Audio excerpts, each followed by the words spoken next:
कई दिनों बाद आज घर की छत पर जाने की फुर्सत मिली। सब कुछ कितना बदला हुआ था। बादल, पेड़, हवा, चमकती धूप और पंछियों का कलरव। चारों ओर फैली एक अजीब सी शांति। सड़क पर वाहनों का शोर दूर दूर तक नहीं था। सब कुछ अच्छा होते हुए भी मन में ये उदासी कैसी है? क्या धरती थम गई है या समय रुक गया है? क्यों गली मोहल्ले खामोश से हैं? इतनी चुप्पी कुछ चुभन का एहसास दे रही थी। मैंने एक उदास बेजान सी नज़र छत पर चारों ओर घुमाई, बस यूं ही बिना किसी मकसद के। अरे ये क्या? ये तो गली में खेलने वाले बच्चों की क्रिकेट बॉल है, जो संभवतः लॉकडाउन से पहले छत पर आई थी। उनकी बॉल छत के एक कोने में बेजान सी पड़ी थी। सच में बच्चों के साथ कितना जीवंत नजर आती थी। मन के किसी कोने में हुक सी उठ रही थी।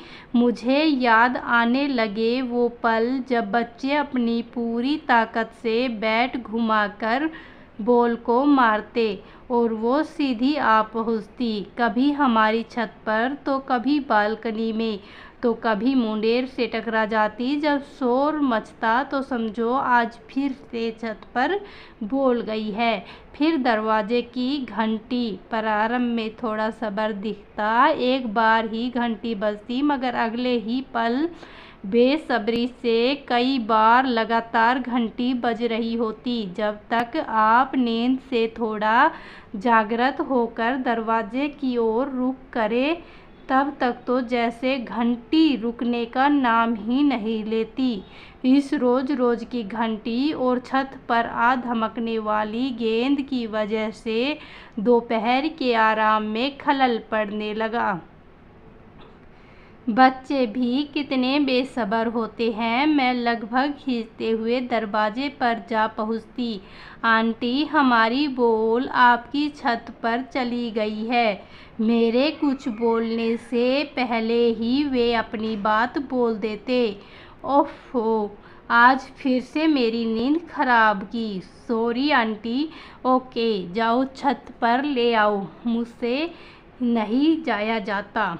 दो बच्चे छत की ओर तुरंत लपकते और कुछ ही पलों में वापस आ जाते। मेरे घर की छत उनके लिए जानी पहचानी सी जगह हो गई थी। वे बेधड़क छत पर जाते और बॉल ले आते। कोई संकोच नहीं, कोई डर नहीं।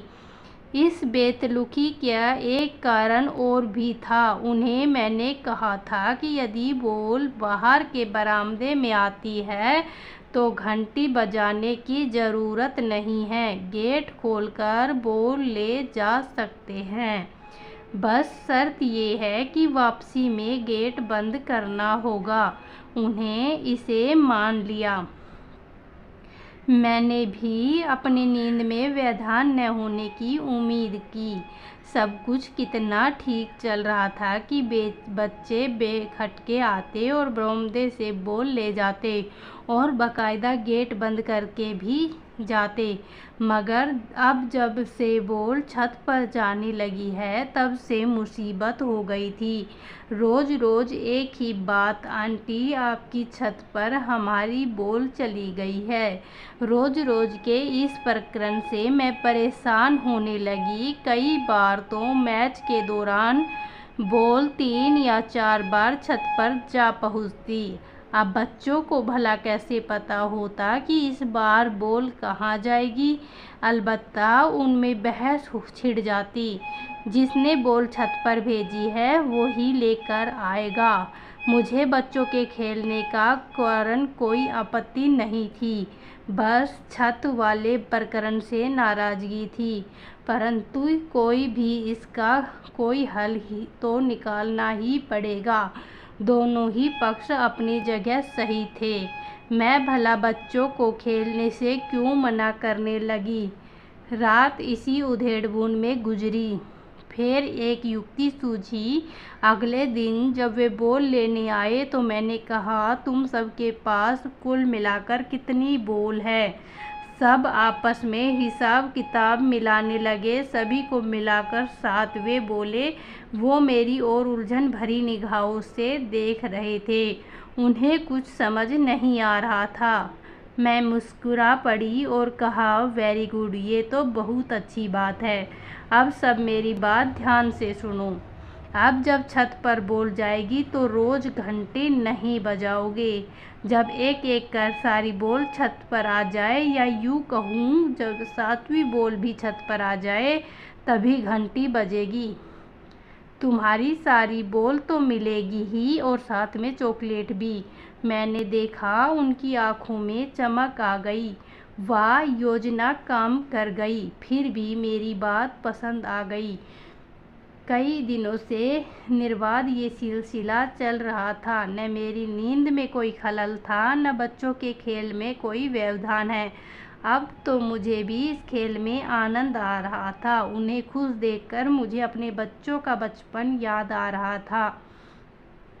परंतु अब कुछ दिनों से यह सिलसिला रुक गया है। इस महामारी ने कितना कुछ बदल दिया है। गली की रौनक कहीं खो सी गई है। ये चुप्पी अब चुभने लगी है। शांति और सन्नाटे के अंतर को शायद ही कभी इतने करीब से महसूस किया है मैंने। उन बच्चों का शोर फिर से सुनना चाहती हूँ। हाँ, पर इस बार घर की छत पर पड़ी केवल एक ही बॉल, बस अब और नहीं होता। बाकी 6 गेंदों का इंतज़ार, सारी शर्तें भुला दी है मैंने, समझौते भी सब रद्द कर दिए हैं मैंने। अब 7वीं नहीं, अपितु पहली ही बॉल पर चॉकलेट देनी है। उनको फिर वही जीवन का शोर सुनना है। इस बार घंटी बजने का इंतज़ार मुझे है।